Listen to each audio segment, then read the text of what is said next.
Hello, and welcome to The Experience Local with Russ and Scott. Each week, they bring you conversations with local Christian businesses and business owners. The Experience Local is brought to you each week by wonderful sponsors. Copper Rock Real Estate. Commercial and residential real estate in the Mid-Willamette Valley. CopperRockRealty.com. Independent Merchant Brokers. Low-cost and no-cost debit and credit card processing. 877-460-4747. IndependentMerchantBrokers.com. Join Boson Hub Digital Development in supporting Kicking Cancer. Kicking Cancer provides support, education, and resources for cancer patients, survivors, and families. Kicking-cancer.org. More than just a home, the Arbor at Avamere Court in Kaiser. Arbor at AvamereCourt.com. Assisted living at Avamere at Albany. Avamere at Albany.com. Gina Deffa-White, Country Financial District Leader for the Willamette Valley area, is actively hiring financial advisors and insurance agents. Call Gina at 503-375-9670. And now, your hosts for The Experience Local, Russ and Scott. All right, everyone's been warned. Woohoo! They've been warned, and here we are on The Experience Local live with Russ and Scott. As always, so great to be with y'all today. And, you know, it is always such a blessing for me to talk about believers in business. We're talking to local churches, the different people that we reach out to, Scott. Such a blessing to start our week this way. Yeah, you know, and just to remind people that this show is live. We have recordings that broadcast on two different radio stations, KYKN in Salem, KWIL in Albany, and we're grateful for those stations and all the support and encouragement they have. But this show goes out live. So what you're seeing is happening right now. That's right. And it is amazing to have the opportunity to be live with all of you all today. And not only do we go live on video here at 9 a.m. Pacific Daylight Time every week, or 11 a.m. Texas Standard Time, but we also, this becomes an audio podcast. You can listen on iTunes, Spotify, Amazon, whatever you like to listen to. And as Scott said, we are part of the Experience Radio Network. So those will broadcast. Hope 107's AM station, KWIL, broadcast at 6 p.m. tonight in Albany, Oregon, and KYKN broadcast this coming Saturday morning at 8:30 a.m. And so we are so thankful for them and being part of our network. Right, Scott? Yeah, it's just a lot of fun to be able to have these different opportunities to reach out to folks and support our sponsors who make the show possible, and to get their name on Facebook, LinkedIn, YouTube, Spotify, Amazon, all the different places, and on KYKN and KWIL. Thank you to our sponsors for making the Experience Local a show that is trusted and entertaining and always inspiring. Yes. Well, we are so inspired by our guests, and it's like no other today. The pastor of Family Life Church in our Family Life in West Salem, here close in the valley, and it happens to be my pastor, an amazing individual. Jeff Kirkland is going to be with us shortly. But we also want to remind you this morning that you get more information about Scott and I and about all of the Experience shows on local.theexperience.video. You can go there today. If you are driving and listening on the radio, do it later, please. Don't try to go there now, but go later to local.theexperience.video. Safety first. Yeah, safety first, for sure. And that will give you all the information on Scott and I, our other shows. And we have the Experience Live with Russ and Scott, our flagship show, every Wednesday morning, 7 a.m. Pacific Daylight Time, and the Experience Backstage, 6:30 a.m. Pacific every Wednesday on Instagram only. Also, and these shows we broadcast on LinkedIn, Facebook, and YouTube, like today. It sits on those platforms, by the way, and becomes a video podcast. So you can watch it forever on YouTube and LinkedIn. Facebook is limiting that now, but for 30 days, you get to see that. And so we would love for you to be part of our YouTube community. So please subscribe today. You go directly to the experience.video. That'll take you straight to our YouTube page, or you can just go to local.theexperience.video for everything, and that will get you to our YouTube page as well. And you will find out that my pets are way more popular than Scott and I, but we have a lot of fun on there. And so, yes, it is all good. So, Scott, anything else going on this week we need to know about? Well, I tell you, it's going to be a fun week. We will be in Dallas, Texas, not Dallas down the road, as I used to explain to Dallas. It's funny because I used to work in Dallas, Oregon, and people say, "Oh, Dallas, I've been through there," and I'm like, "Not unless you were lost, because Highway 99, Highway 22, and in the little crook there is Dallas." But this week we'll be in Dallas, Texas, at the Texas Library Association, and talking to thousands of librarians for the school and public libraries. And I'll be promoting networking for students. This is a great tool for those students. This is a skill that they'll use in all aspects of their life for the rest of their life. So it'll be fun. I'm looking forward to that. Christine and I will both be there. Yeah, and you have done so many amazing things. Encouraged me. Liz Lawless, our friend who got us involved in that, has really wanted me to fly out there and be part of that. I haven't had a chance to do that yet, but that would be fun.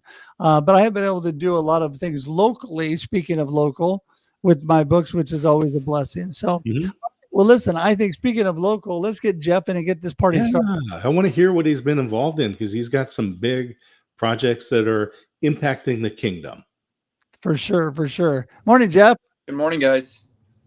Hey, you are such an amazing individual. When you first came to our church, the things you've been involved in, and, you probably weren't going to talk about this, but I'm just going to flag a couple of things because I think it's appropriate. You started as a professional golfer, you worked in business, and then you got involved in ministry. So you've had quite an array of things that you've done. You're very focused. I mean, the church can be like a business sometimes, trying to run things and keep it running smoothly, but you're also very community focused. And I just love that about you. So let's just start from the beginning. Who in the heck is Jeff Kirkland, and what are you up to? Give us a little intro.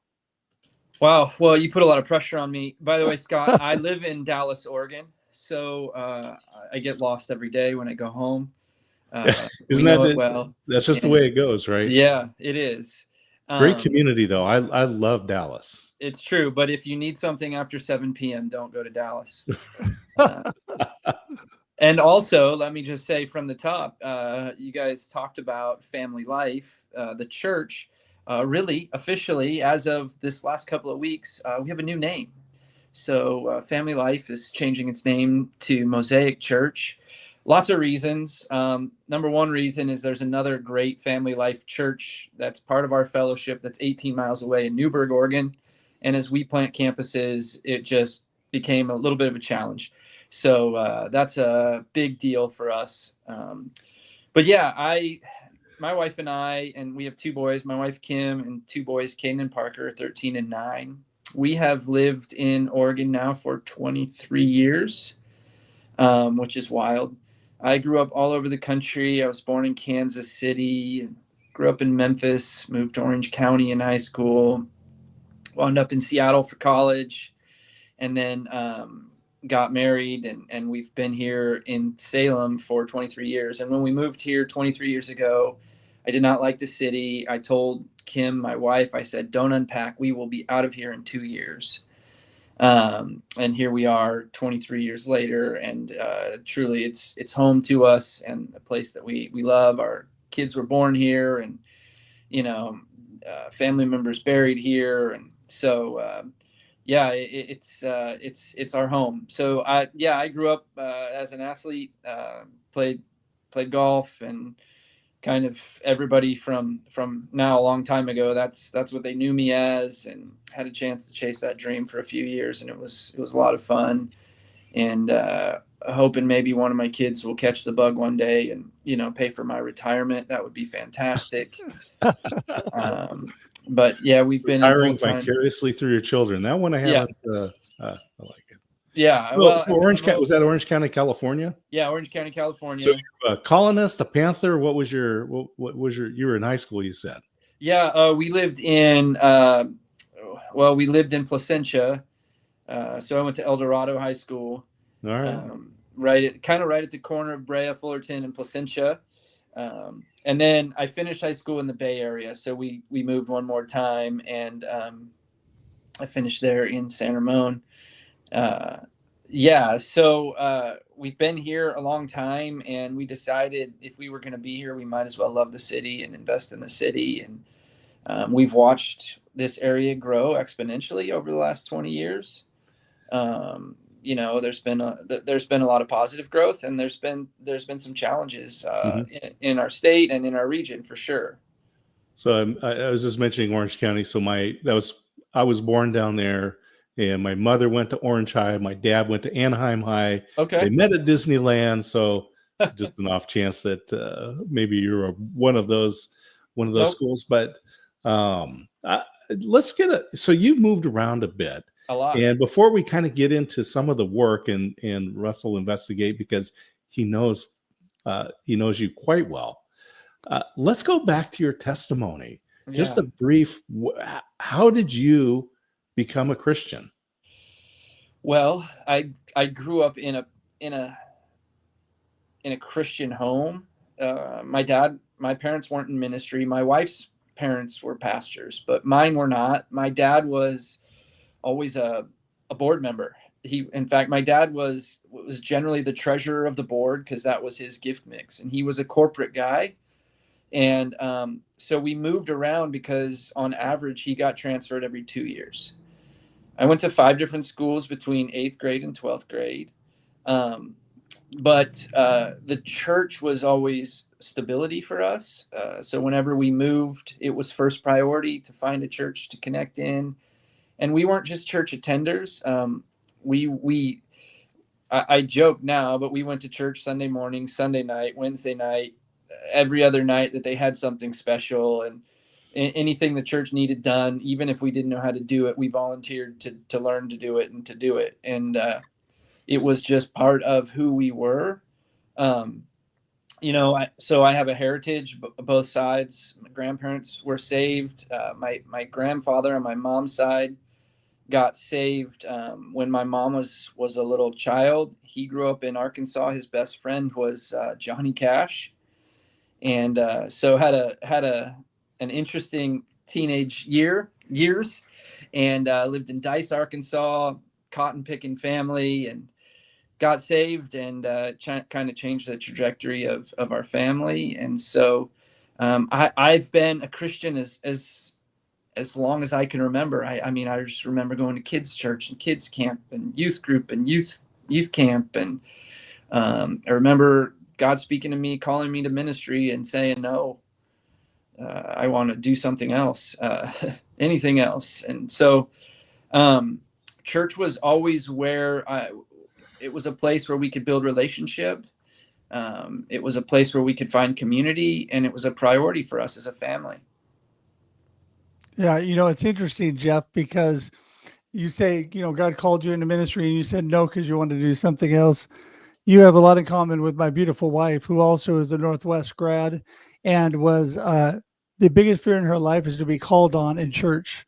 And you know that. I mean, the biggest thing is if she was ever called on, she's horrified, right? She got called on in chapel with all the students there, asked to stand up and asked if she wanted to marry a pastor. And she looked at Doc, who is the president then, and said, nope, no. And then what's funny is out of all of her sisters, the only pastor in the family who was the craziest one when she met me was me. So that's pretty funny how that all works out. But, interesting, with all that you have learned from golf to business to ministry, and all the things you're involved in, you have really focused the church in on our local community, not just Salem, but West Salem or parts of Salem that are doing things, or communities around that we're expanding to. And we just had a birthday party yesterday, our 10th birthday party as Family Life, even though we're going through this name change. Yep. 10 years since we became Family Life. We were the combination of two churches came together.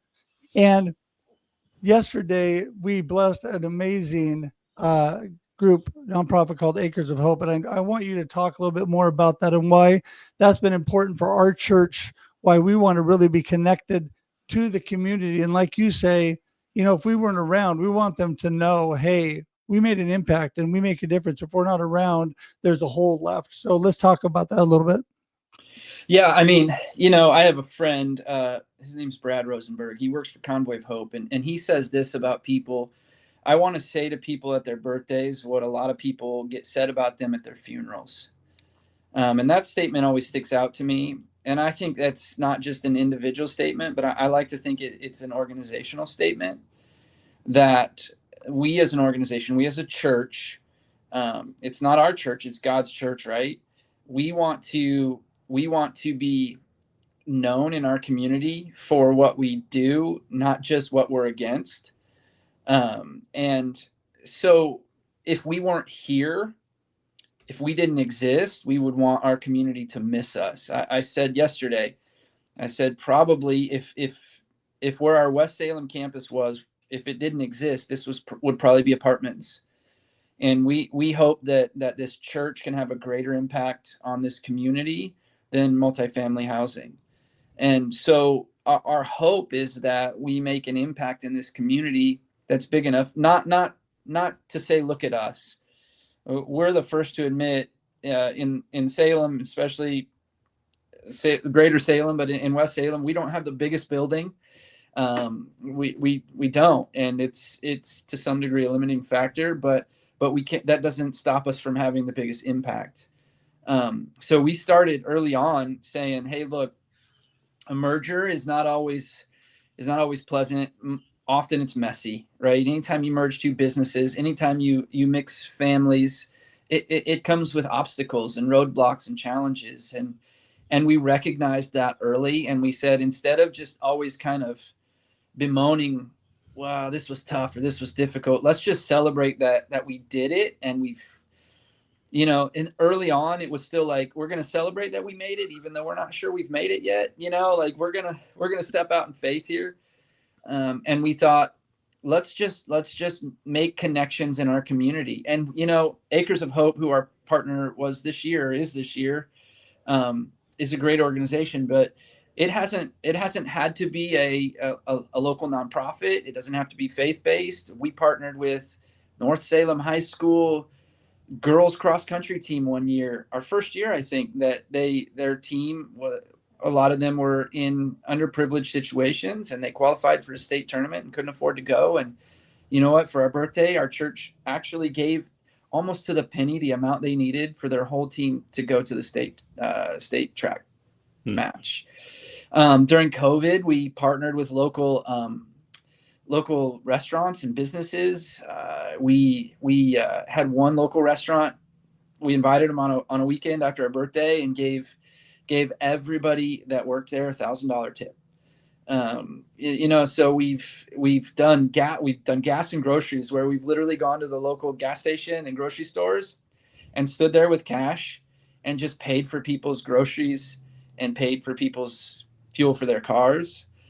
So we've helped our local Dream Center buy a car. Again, this sounds boastful, and it's not meant to be boastful. This is just, our hope is to make an impact in our community, because we believe in our community. A healthy community will help us be a healthy church, and will help us have healthy families and healthy incomes. And we really believe that it's important. So we have a global impact as a church. We have partners all over the world that we're happy to be a part of. Partnered with places like Convoy of Hope, who we had boots on the ground within hours in Myanmar last Saturday when there was a 7.7 earthquake. But we're right here in Salem and in this region, and we want to be effective in this region. And so yeah, Acres of Hope, man, it came across our team, and we were like, man, what these guys are doing is amazing. It's interesting. You were mentioning too about the integration, right, between the two churches, And in the business world, a lot of mergers fail because of culture, right? There's a clash when you integrate the culture. Yeah. And one of the things that my wife taught me about looking at churches is the culture where they're looking out beyond their four walls, right? So if they're raising money, they're doing ministry, what are they doing that's reaching out into the world? And I know that you just got back from a trip as well.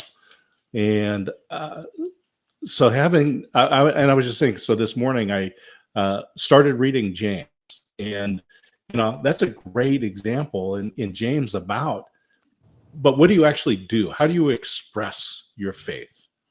And so you're talking about some of these things. Tell us about how this is a part of the culture of the church and some of these tangible things that you're doing.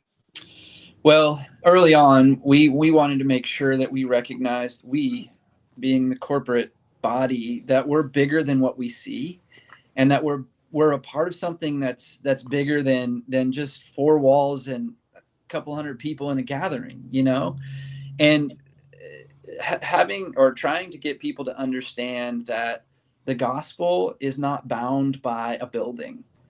The intention of the gospel is to not gather some people in a room so we all feel good. That's not the point. The point is, yes, that we would have eternal security and salvation, but also that others would too. Heaven's not so small that we can't take everybody with us. So early on, part of the culture cultivation was helping people recognize that we can be a part of something bigger than what we see. I actually think COVID helped in that because it forced people not to be in a room for a bit, and they realized that there are other things. Like we now see what others have been seeing, and I think that was a big part of it. But we have to talk a lot about this idea that it's not just us four and no more, that it's not just these walls. We've endeavored to plant other campuses and be in other communities, and that's all part of that culture, that we can't just worry about us and nobody else. We've been a part locally and globally. I just got back from a trip to a sensitive country, and we take teams from the church. We have a team going to a sensitive country in May. We have a team going to Thailand in November. I'm taking a small team in 3 weeks from today to Spain. So we're definitely in a lot of places, but also locally and regionally. I'll be speaking on the campus of University of California, Davis tomorrow night.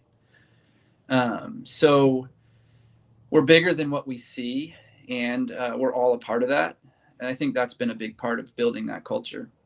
Yeah, and I'm part of that, and I'm so thankful for that culture that you built. And I've been through a lot of pastors, and some really good and some not so good through the years from the church before you came. We went from Westgate to Family Life and a lot of transition, and then you came, and the culture now is really a blessing to me and my family, and all that you and Rob and the whole team has developed. And we do have the best worship pastor ever, who is watching today, by the way. And your family is amazing. We only have a few minutes left, but I wanted you to take just a couple minutes and talk about the importance of your family in ministry. Kim's here today watching, and it's so important to be in step with your spouse and your family with all that's going on. Talk a little bit about that. Yeah, I mean, we have partnered together, Kim and I, in ministry for 23 years. For 15 years, she worked outside of the church, but was always inside the church. The church we were at before this, we had 4 Sunday gatherings and a midweek gathering, and she was on the front row with me every gathering, and then back at her 9 to 5 Monday through Friday. So we've just always done it together. We've always had a passion for it. Thank God we've always seen positive forward momentum in ministry, in growth and connecting with people. But she's now part of our pastoral team. I tell people all the time that if she even if she wasn't my wife, that I would recommend somebody hire her. She's one of the best staff pastors that anybody could ever have. She comes from a great heritage also with models and examples of that. But we've always done it together, even with our kids. We're very intentional. We never use language like we have to go to church or we have to do this, but we get to, and we do it together. Yesterday was our birthday party, and Saturday Kim was at the church for a little while, just tidying up decorations. And Parker, our youngest, he wanted to go with her. He went with her and helped her decorate for the birthday party. And, yesterday, our birthday party, we had a multi-generational worship team, and our son, our 13-year-old, was on the worship team. So we've chosen to be active in ministry together. And there's some difficult things in ministry, but we don't take those home with us and talk about them at the dinner table. Our worship team always does songs that I like, but if they ever did, I would never talk about it in the car with my kids in the car. So we're very intentional about the joys of ministry, but also helping our kids understand the benefits of ministry. We hear a lot of people say it's just so tough, and it is tough, but it's also great. Like, ministry is great. I'll just tell a quick story. 2 summers ago, we were on a sabbatical as a family, and we took our boys and we lived in the country of Thailand for a month. And we were in a city, and they didn't have a church in that city. And we were talking about it. And our oldest said to our youngest, Caden said to Parker, he said, "Parker, that's why Dad is gone sometimes. So kids in places like this can have a church like we have at home." And I thought that was such a full circle moment for our family to understand some of the whys behind what we do. And our family's all in. They love it. Yeah, it's amazing. Always there, always busy, and you got amazing kids, which is great. So in the last minute we have here with you on, Jeff, I want you to tell everybody just one short gold nugget of our discussion today you want people to remember, and then tell everybody how they get in touch with you. We've been scrolling your church email along the bottom, but if you have something else, let everybody know. All right, go ahead. I think I would tell everybody that your local church matters. Connect to a local church, serve in a local church, give to a local church. Your local church matters. I believe that the local church is the hope of God. Jesus is the hope of the world, but he works through his church. And I think the local church is strategic. It's his church and it matters. Get connected to a local church. For sure. And connection? Yeah, you can connect with me via email, social media platforms, Facebook, Instagram. You will see on Facebook that I'm pretty active. I posted once in 2012, so you'll find out a lot about me. But also our church social media. Obviously, we have YouTube and social media accounts where you'll see me way more active. And we do a podcast on third Thursday through the church. You can find us all there. thisisfamilylife.org. And all of our social media platforms. Perfect. Jeff, amazing. Appreciate having you on today. You did, such great information. We're going to say goodbye to you, but hang tight. We're going to send you to the green room, but I want to chat with you for a minute after. So thanks so much again for being here. You're a blessing. Bye, everybody. See you, Jeff. Wow. Man, going through a rebranding from Family Life to Mosaic. That's going to be a great topic for Marketing with Russ. Not to program your schedule for you, but that's right. That's going to have Jeff on that. That's a big change. Yeah, absolutely. So, well, listen, everybody. I'm just so thankful, Scott. I'm always thankful for you, but thankful for everybody watching. You can go to local.theexperience.video for more information on us. Learn about the Experience Radio Network. This does convert to audio podcast as well, and this becomes a video podcast on LinkedIn, YouTube, and Facebook. Stays on YouTube and LinkedIn forever, and 30 days on Facebook. So check that out. And Scott, it's such a blessing always to be here. Any last words before we run? Hey, fun to hang out with you, Russ. And congratulations on your 500 episodes, by the way, of Marketing with Russ. And I will see you on Wednesday. All right, everybody. Enjoy your week and enjoy the experience locally. Thank you for tuning in to The Experience Local with Russ and Scott. Listen to the program on Spotify or wherever you listen to find podcasts. Join in every Monday live at 9 a.m. Pacific on LinkedIn, YouTube, and Facebook. We look forward to seeing you next time on The Experience Local with Russ and Scott.